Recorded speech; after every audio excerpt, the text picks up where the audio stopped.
over our apartment. One of them is a beautiful trail of bubbles on the ceiling and on the walls.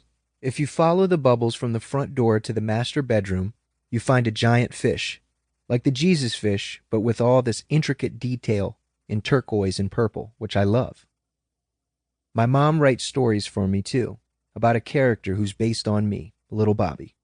There's one where little Bobby has this watch that lets him go on adventures in time. He can go back and see the dinosaurs or go visit the Wild West.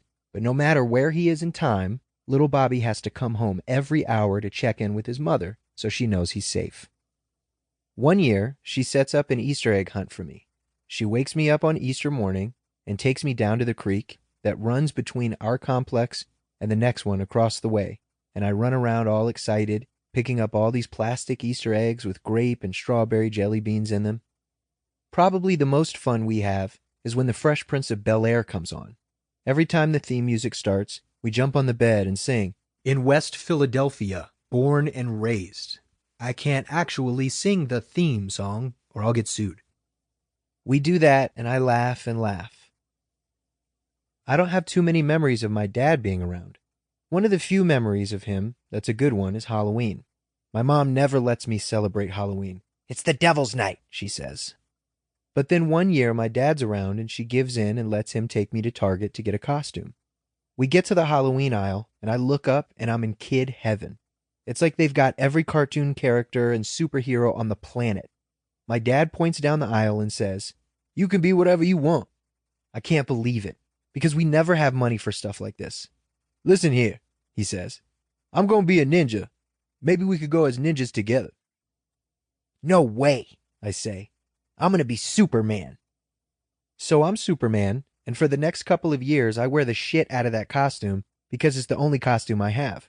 I put it on and run around outside. I go and jump on top of the big green power transformer behind our apartment building and stand there for like 20 minutes at a time, securing the neighborhood. My skinny 5-year-old wrists and calves sticking out of this worn-out, skin-tight Superman outfit made for a toddler. The thing about the good memories, though, is that when I reach back for them, there aren't many to choose from.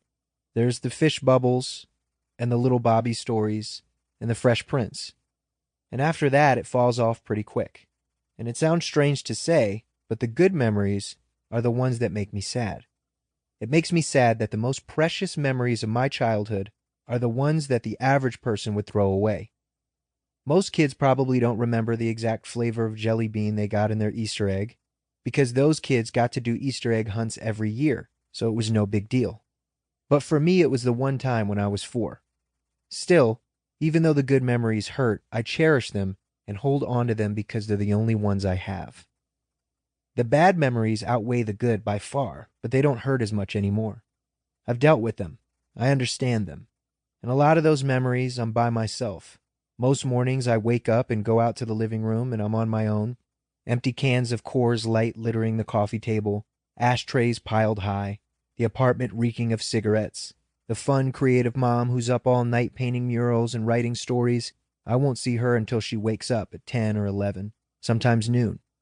If we have milk, I make myself a bowl of cereal and watch TV, then putter around in my pajamas and play with the few toys I have. Sometimes, when my mom's asleep, I get bored and I want someone to play with, so I leave. I have a few memories of doing that.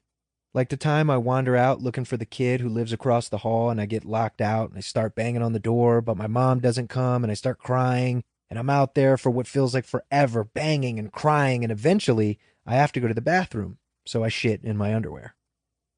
Eventually my mom comes to the door and lets me in. She isn't worried that I left the apartment, only pissed that I woke her up. She goes right back to bed, doesn't even help me with the dirty underwear.